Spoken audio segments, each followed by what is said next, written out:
Shalom Aleichem. I want to share with you a story that happened approximately 30 years ago.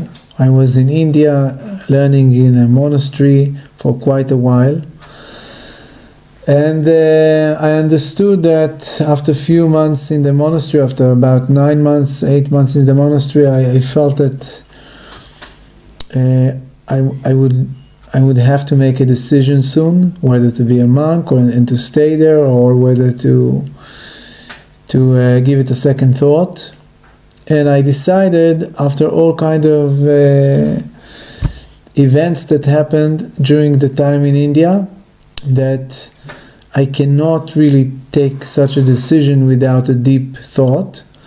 So I took a bag, and I was putting in the bag food for 30 days and went to a very isolated place in the mountains of the Himalayas, in the middle of the jungle over there.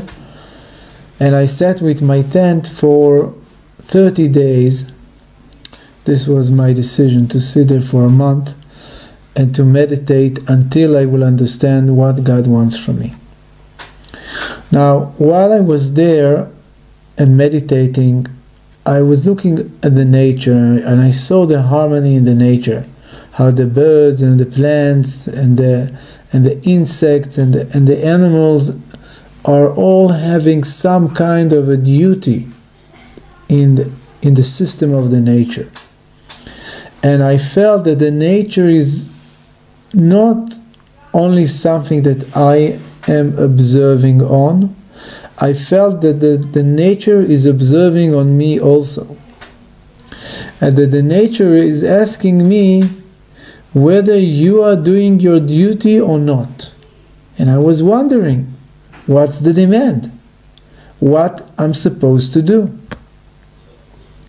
One of the first things that I understood, that everything in the nature is reproducing itself. The birds have chicks, and the plants are growing. Everything is breathing. And that was my first conclusion, that to be a monk and to be in a situation in which I will not have children, that cannot be my nature. And then I understood all kind of other things. I also felt that someone is running the show over there.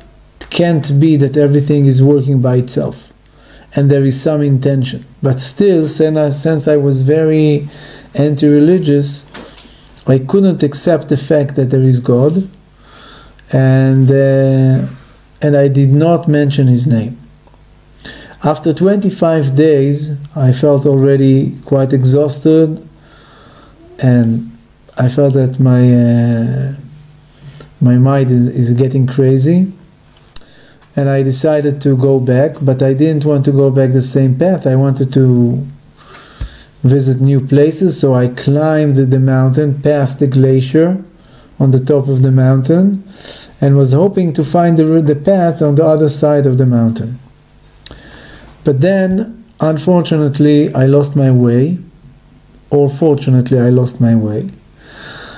And for about 2 days, I had no idea how to get out of the jungle. Now, just to understand, it's a never-ending jungle. Huge trees, everything is green, no path, no people, no human signs. Finally, in the night, after I was searching my way for almost a day or two, I was lying in my tent, and I was wondering what to do now. I was a paratrooper, a survival trainer, a navigator. I was teaching people how to deal with stress, psychology situation, and I thought to myself, I don't have any way to help myself now, and I don't know any person in the world that can help me now. So maybe now it's the time to let go of the ego, to let go of the resistance, of the imaginary pride and the imaginary confidence, and to turn to God. So that was the first time, I was maybe 23 or 4 years old, that I was able to talk to God. And I told him, if you get me out of here alive, I know that there is some way to thank you, means to go to say, I heard that there is something which is called a gomel. I'll go to the Kotel in Yerushalayim and I'll say a gomel. And I felt a huge relief when I said it. And I went to sleep, and in the morning I was able to find some trace of a hunter in the jungle, and tracing the hunter path, I was able to find, after 2 days, a place where people live. They showed me the way, they gave me some food, and I was saved, Baruch Hashem. And indeed, I came back to Yerushalayim and said a gomel and started my path of tshuva in a more practical way. Tshuva is something which is happening through all our life. Now I want to focus on something interesting in this story. Everything in the world has a nature. In the end of the day, we will go back to our nature. We might be away from the nature for a while and think that being away from the nature is my real nature, but this is just an imagination. Everything goes back to its source in the end. What is an exile? Exile is a situation in which I'm far away from my real place, far away from my real connection to myself, to Hashem, to my people. Now that can last for a while, it cannot last forever. My real nature can last forever. Netzach Yisrael lo yishaker velo yinachem. This is something which is everlasting, the real nature.